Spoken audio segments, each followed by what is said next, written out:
Olá, estamos começando mais um programa Estilo Arte 1 mais Sabor e Arte. E a gente prometeu e vai cumprir. Hoje a gente continua visitando o Hotel Rosewood, um dos mais luxuosos de São Paulo, vendo as suas instalações e suas muitas obras de arte. Próximo à Avenida Paulista, a região onde fica o hotel é muito simbólica para a cidade. Além disso, o complexo restaurou e ocupa agora as antigas instalações da maternidade Condessa Filomena Matarazzo, onde muitos paulistanos nasceram. A Capela Santa Luzia, construída em 1922, também foi recuperada e está aberta ao público. São 3 restaurantes, Le Jardin, Blaise e Taraz, e 3 bares, Rabo de Galo, Emerald e Bela Vista Rooftop, todos eles com fila de espera desde a inauguração.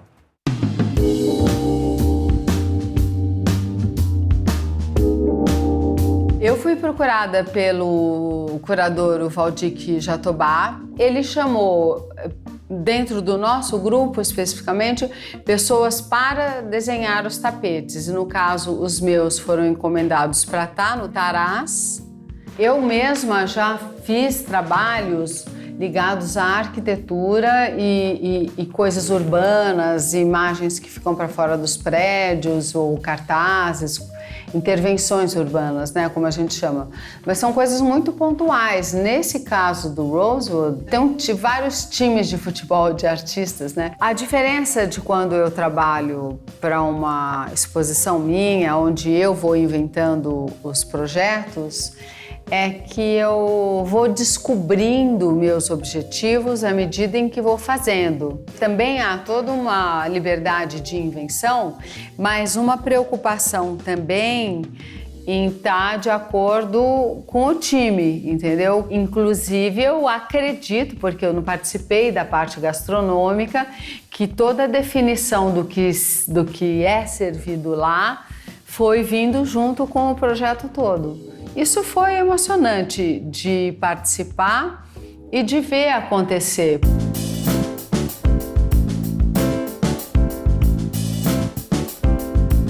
Estamos no Taraz agora. Eu criei as sobremesas para restaurantes aqui do Rosewood, São Paulo. Cada restaurante tem conceitos diferentes. É uma criação que fui fazendo aos poucos, conhecendo aqui o projeto. Eu tive total liberdade de fazer os cardápios, então eu acabei usando umas frutas mais nativas para cada restaurante. E agora para Taraz, que é conceito sul-americano, nós pensamos muito no que a gente pode fazer, culturas com influências na época da colonização também. Porém, eu gosto muito do ingrediente, que é mandioca. Mandioca, eu acho que representa um dos principais ingredientes aqui no Brasil, de norte a sul. Tem vários tipos. Aqui no Taraz eu faço questão de chamar bolo de macaxeira. Não bolo de mandioca, nem bolo de aipim.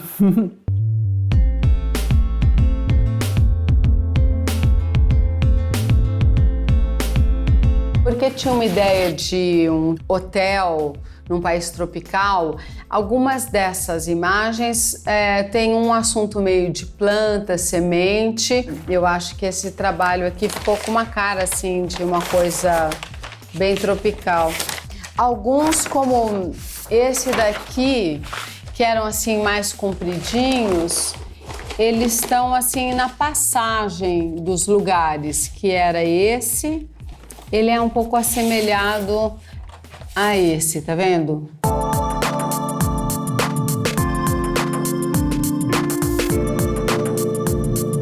Aqui no caso do Rosewood, tinha arquitetura que já tinha que respeitar o formato anterior da maternidade. Então, nesse aproveitamento da arquitetura da maternidade, surgiram essas formas aqui, retângulos quando os mais compridinhos, quando você estava fazendo uma passadeira, assim, ou maiorzinhos quando o tapete está numa sala embaixo de umas mesas, né? Então, esse é sempre o início para mim e eu venho sempre para o papel, aqui como tem também atrás de mim um monte de aquarelas, isso vai formando alguma imagem. Da etapa da aquarela, nós passamos para as provas, tá vendo? Esse tapetinho, ele foi para lá, voltou numa escala bem menor do que o que está no hotel, para que nós víssemos como é que ficavam os contrastes de cor. E, inclusive, foi colocado um laranja ao invés do marrom. Então, uma outra coisa a gente corrigiu, mas eu acho que praticamente todas as cores estavam boas, sabe? Nesse caso aqui. Também uma ideia de como iria ficar as bordas, né? Então isso deu não só para mim, mas como também para a equipe lá que estava construindo esse restaurante, uma segurança do que é que nós estávamos fazendo.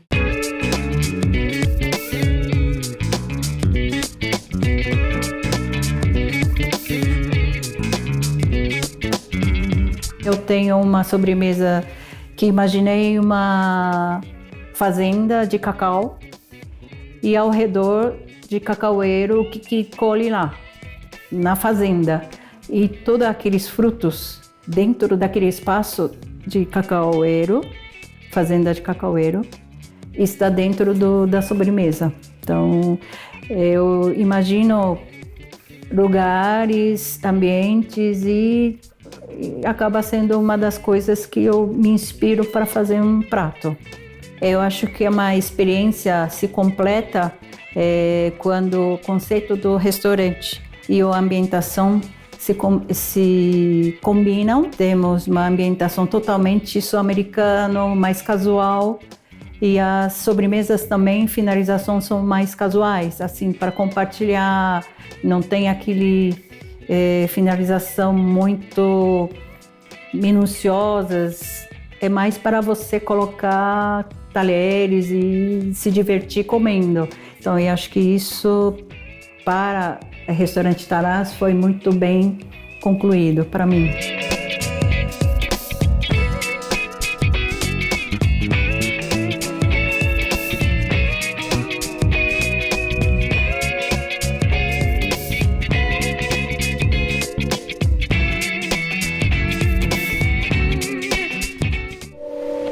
Josimar, você que já comeu, já bebeu nos restaurantes, nos bares aqui do Hotel Rosewood, já tem um preferido?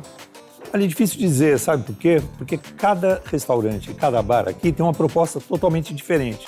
Tanto da ambientação, da atmosfera, da decoração, quanto também da gastronomia. E agora a gente vai para um rápido intervalo e depois a gente volta percorrendo novamente as instalações do Hotel Rosewood aqui de São Paulo.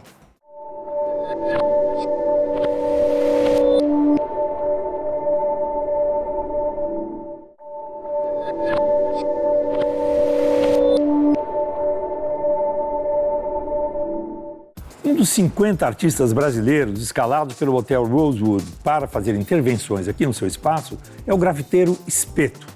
Ele é conhecido por um trabalho que tem referências na xilogravura, mas que também tem muito a ver com a cultura do hip hop.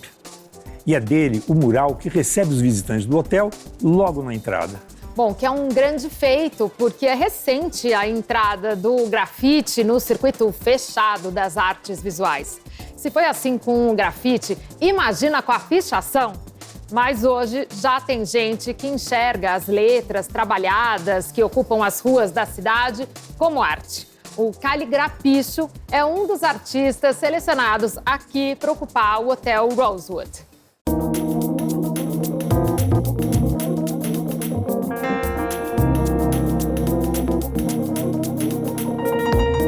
A brasilidade que eu tenho no meu trabalho, que eu trouxe para o grafite, que eu trouxe para a minha geração, veio da música.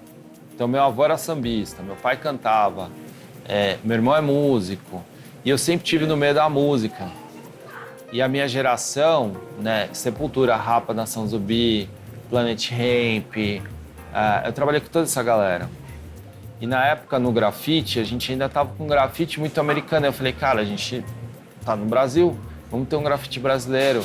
E aí eu comecei a fazer essa coisa do cordel, eu não sabia nem o que era gravura. Aí eu sabia pegar uma lata de spray. E aí eu comecei a simular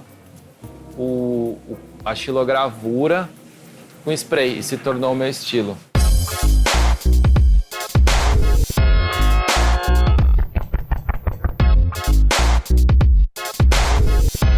Sempre me inspirou foi o meu cotidiano e o que eu via ao meu redor. Então, o meu olhar ele é muito sobre a cidade, né? Sobre periferias, sobre eu dentro da cidade, dentro da minha localidade, dentro do meu território. Então, ele fala muito sobre isso. A princípio, eu fiz 2 murais lá fora, né? Na Itapeva e na São Carlos do Pinhal. E tem o cofre do hotel também, eu fiz uma colaboração com o Fabiano Senck, que é um outro artista. A ideia desse trabalho, quando a gente pensou em alguma coisa mais divertida. E aí a gente lembrou da Pantera Cor-de-Rosa, então tem todo esse lance. O cofre é o meu trabalho, que ele é mais voltado para o abstrato. Aí aqui a gente colocou o rabo da Pantera Cor-de-Rosa saindo, como se ela estivesse no cofre. Aqui o inspetor Clouseau e o bandido saindo daqui, né, furtivamente. E a gente acrescentou cédulas verdadeiras na bandana do personagem. Tem o símbolo do Bitcoin. O lance da escala aqui virou meio que um site específico, né? Você tem que se adaptar ao espaço. Você não pensa como um mural gigante, né? É uma coisa mais pequena, né?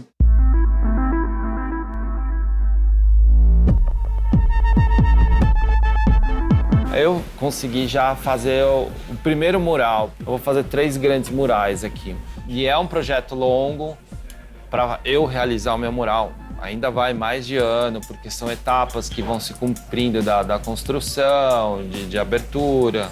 E um dia eu estava fazendo mural e eu sempre atravesso a rua, eu vejo de vários pontos de vista o mural que eu estou fazendo.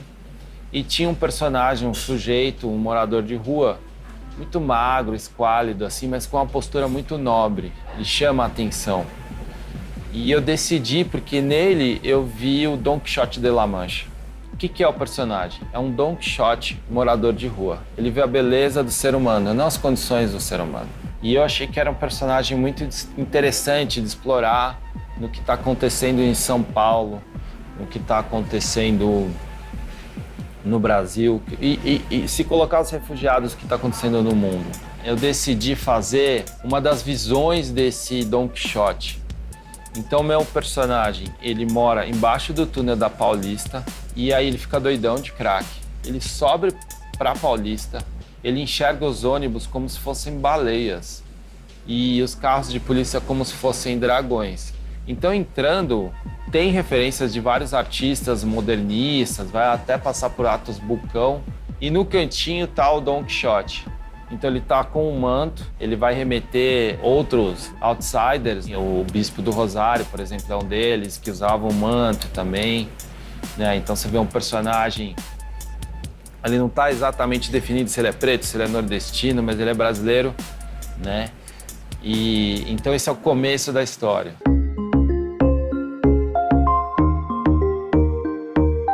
Esse trabalho foi inspirado numa pintura minha, que ele já tinha esse dourado, então eu achei que fazia todo sentido por conta do logo do Matarazzo. É isso, é um trabalho com bastante sobreposição, tem um movimento. Foi meio sem querer, mas ele conversa, ó, tanto com essa árvore, ele mexe com toda a arquitetura, a parte de trás, sabe? Todo esse lance de primeiro plano, segundo plano. Ele fez todo sentido. O dourado, né? Ele conversa ali com a parte de trás. Ele interage bem. Esse trabalho ele tem muito mais a ver com a minha paleta mesmo, puxado para o cinza, o preto, o branco. Esse lance mais das cores da cidade. Eu venho da ilustração. Então, basicamente, eu sou um ilustrador ainda, né? E eu sempre grafitei desde 85, mas eu nunca... Demorou 20 anos para começar a ganhar dinheiro, trabalhar fazendo isso. E é o que eu gosto de fazer. Então, sim, tem um estudo, sim, tem um desenvolvimento, sim, tem uma playlist, para ficar ouvindo, para ficar inspirado. E aqui é um grande exemplo disso, porque eu estou pegando um clássico do clássico do clássico da literatura, de uma pessoa, de um autor que foi muito vivido, muito sofrido, foi escravo, lutou na guerra, viveu tudo na vida de, não sei de bom, mas de ruim viveu. E tem uma das histórias mais bonitas, né, que fazem sucesso até hoje. E eu, com a minha cara de pau, tentando contar a história dele, tentando mudar. Então, tem um respeito grande, né, de pegar o livro, de ler. A gente está passando um momento no mundo que a gente tem que assumir a responsabilidade de tudo, sabe? A gente vai pegar lá do topo das empresas, dos políticos, até a gente que está cuidando, seja de um lixo reciclado, seja de ajudar alguém ali na rua. Todo mundo tem que se movimentar. O mundo não comporta mais um comportamento escapista, não dá mais.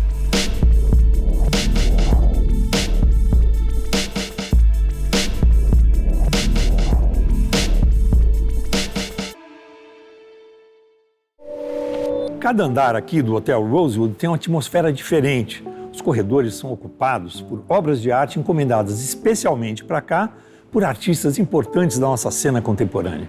São ao todo 57 artistas brasileiros contemporâneos. Uma verdadeira exposição coletiva. No próximo bloco, a gente conhece mais. Até já!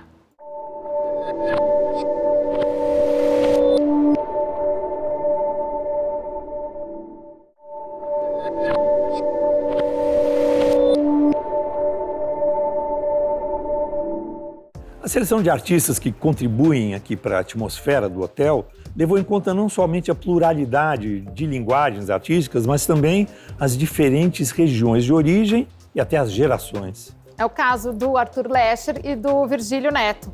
O Arthur Lescher é de São Paulo e é um mestre na criação de obras que desafiam a nossa noção de equilíbrio, que sugerem contradições apesar da aparência tão sólida. Já o Virgílio Neto nasceu em Brasília, é de uma geração mais nova, acho que a gente pode dizer que ele é um jovem talento da atualidade e faz desenhos.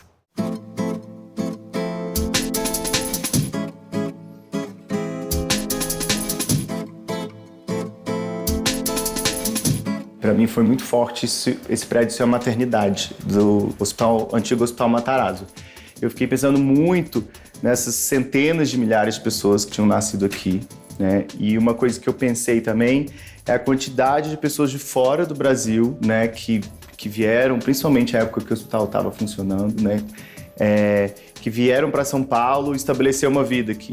E o quão essa região e quão a cidade de São Paulo tem esses milhares de Brasis. Então, o que eu fiz aqui foi tentar também criar uma espécie de história de um Brasil que existiu, um Brasil possível, um Brasil de pessoas que nasceram e que viveram aqui e pessoas que vão vir também. Tem muito imaginário de mitos, de bichos, de árvores, de planta, coisas de diferentes regiões, coisas contemporâneas, coisas mais antigas.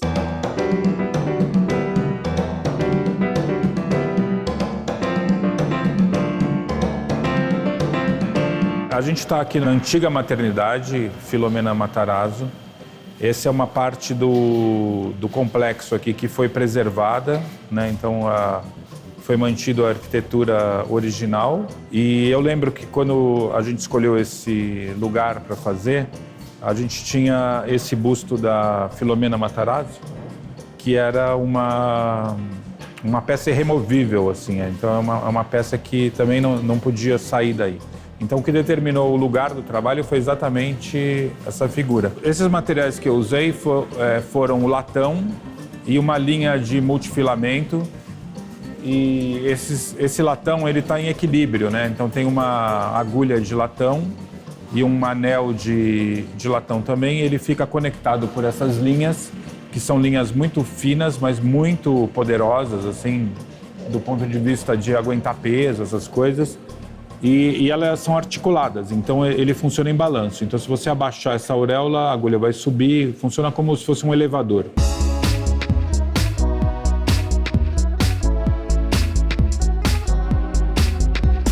Eu trabalhei exclusivamente com lápis e aquarela, Então, o que não é uma coisa muito comum para a parede, né? Então, eu tive que fazer uma preparação na parede como se fosse um papel, assim. E também tem um tempo mais demorado, né? Porque o traço do lápis, ele é limitado, assim. Então, é uma coisa mesmo de você se debruçar ali, quase como uma escrita, né? E foi um processo de 2 meses, né? Que eu vim aqui quase diariamente, percorrendo mesmo esse desenho, vendo o que eu dava para ele e também vendo o que ele me dava de resposta. Então, acho que tem uma ideia de conversa também com o próprio trabalho. Isso é um desenho que acabou acontecendo durante o processo aqui. Então, teve uma manhã que eu estava sábado aqui, eu comecei a ver umas árvores voando pela janela. Aí eu achei que eu já estava ficando maluco. Quando eu olhei, realmente eram árvores voando, só que eram as árvores que eles estavam subindo com os andaimes para colocar no prédio ali. Então, isso foi uma imagem muito marcante para mim e foi muito bonito, assim, você vê uma árvore de 15 metros sendo içada.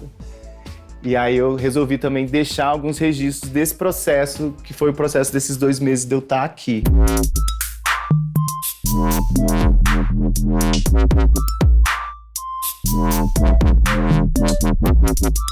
Tem uma relação assim entre esse cone de linha, né, que ele forma um cone de linha que é muito sutil e que eu acho, quando eu penso isso, eu penso muito numa relação quase que masculino-feminino, em que o feminino, a força do feminino está na atmosfera que ele cria.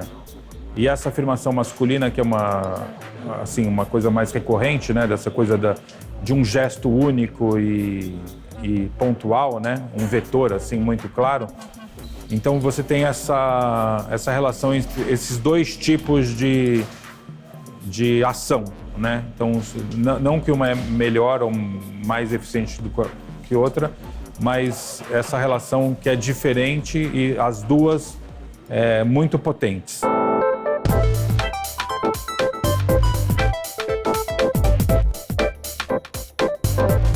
Eu já trabalhava com esse imaginário brasileiro, assim, que me interessa, tanto tipo fauna, flora, mitologia, histórias, arquitetura.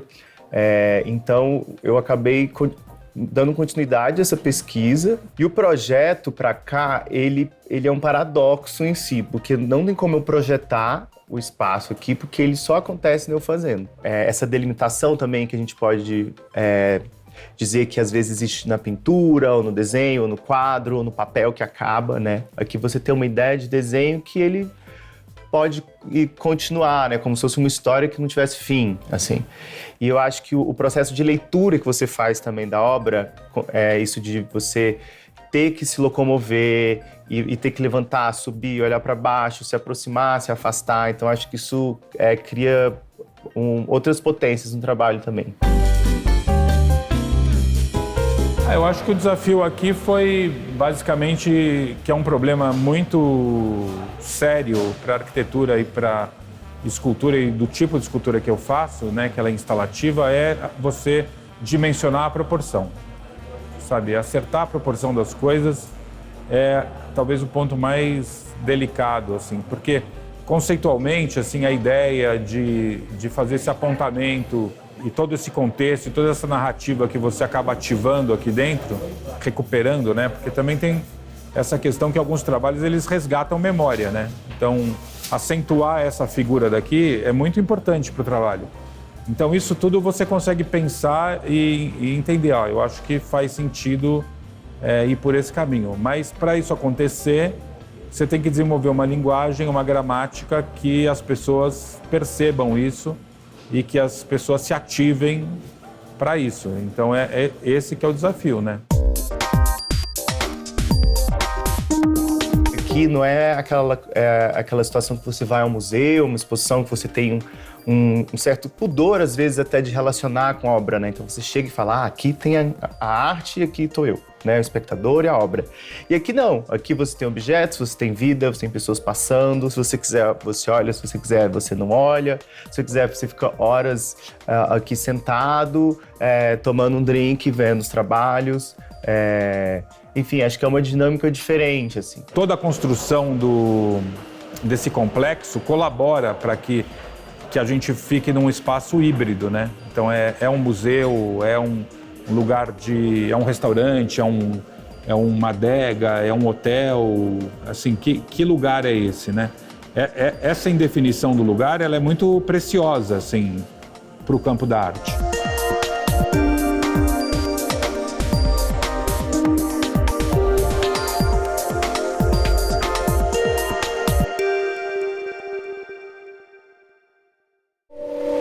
Agora sim, né, Josimar? Acho que a gente conseguiu dividir com a audiência um pouquinho do que a gente tem vivido, experimentado aqui ao longo das nossas gravações no novíssimo Hotel Rosewood em São Paulo. Agora sim.